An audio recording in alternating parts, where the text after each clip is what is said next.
Request ഉണ്ട്, ആരെങ്കിലും ഈ ചെറുക്കനെ ഒന്ന് പരിഗണിക്കണം, കണ്ടു നോക്ക്. ഗായ്സ്, ഞാൻ ഇന്നലെ മലബാറിലുള്ള ഒരു പ്ലേബാക്ക് സിംഗറിനെ ട്രോളി ഒരു ഇതുണ്ടാക്കിയായിരുന്നു. അപ്പോൾ മലബാറിലുള്ള അമ്മമാരുടെ ഫാൻസ് എല്ലാവരും കൂടെ റിപ്പോർട്ട് അടിച്ച് ആരാണെന്നുള്ളത് മലപ്പുറം കാലിക്കട്ടുള്ള ആൾക്കാർക്ക് മാത്രമേ അറിയാവൂ. നേരെ കേരളത്തിന്റെ താരോട്ട് വരുമ്പോൾ ആർക്കും അറിയത്തില്ല. സത്യം പറയാലോ, എനിക്ക് ഇവനോട് എന്ത് പറയണമെന്ന് എനിക്കറിയത്തില്ല മോനെ. ഈ വ്യക്തി നമുക്ക് ഈ കേരളത്തിൽ നിന്നല്ല, ഇപ്പൊ കേരളത്തിൽ നമുക്ക് എടുക്കാം. കേരളത്തിൽ 14 ജില്ലയിൽ നമുക്ക് അറിഞ്ഞുകൂടാത്ത ഒരുപാട് പേരുണ്ട്. യൂട്യൂബ് ചാനലുള്ളവരും പ്രമുഖരായിട്ടുള്ള മറ്റു ആൾക്കാർ ഒരുപാട് പേരുണ്ട്. ചിലപ്പോൾ നമ്മളെ പോലും അറിഞ്ഞുകൂടാത്ത ഒരുപാട് പേരുണ്ട്. എന്നും പറഞ്ഞ് നമ്മളെ അറിയണമെന്ന് വാശി പിടിക്കാൻ പറ്റുമോ മോനെ? അപ്പൊ അറിഞ്ഞുകൂടാത്തവരെ നമ്മൾ എന്ത് ചെയ്യുക? അവരെ മനസ്സിലാക്കുക, അത് ആരാണെന്ന് മനസ്സിലാക്കുക, ആ ആളുടെ പൊസിഷൻ മനസ്സിലാക്കുക, അദ്ദേഹത്തിന്റെ കഴിവാണെങ്കിൽ കഴിവ്, അല്ലെങ്കിൽ മറ്റ് പല കാര്യങ്ങളുണ്ടെങ്കിൽ അങ്ങനെയുള്ള കാര്യങ്ങളെല്ലാം മനസ്സിലാക്കിയിട്ട് റെസ്പെക്ട് കൊടുക്കേണ്ടടുത്ത് റെസ്പെക്ട് കൊടുക്കാൻ വേണ്ടി ശ്രമിക്കുക. ഓൻ ഈ ഒരു വീഡിയോ ഒന്ന് കണ്ടു നോക്കിയേ.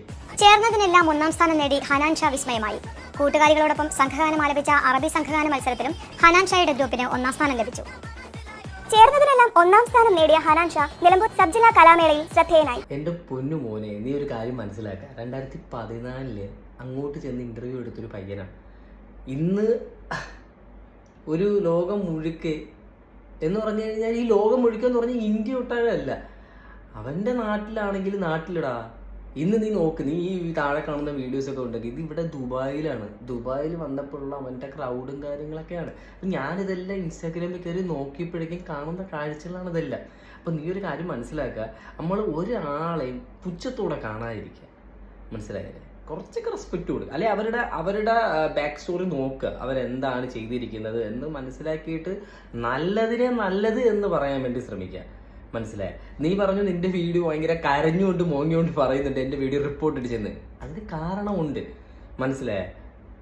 വെറുതെ ഇരിക്കുന്നവനെ പോയി ഞോണ്ടാൻ വേണ്ടി പോകരുത്. നീ വൈറലായിക്കൂടാ മോനെ, വൈറലായിക്കോ. നീ പുച്ഛിച്ചോണ്ടും കോണം അറിഞ്ഞുകൊണ്ടും ഒക്കെ നീ ആണെങ്കിൽ നീ പുച്ഛിച്ചോ. പക്ഷെ അത് എല്ലാ വള്ളിയും പോയി പിടിക്കരുത്, മനസ്സിലായ? വേണം എന്ന് തോന്നുന്നതും അത് കിട്ടും എന്ന് തോന്നുന്ന വള്ളികൾ മാത്രം പിടിക്കുക, മനസ്സിലായ?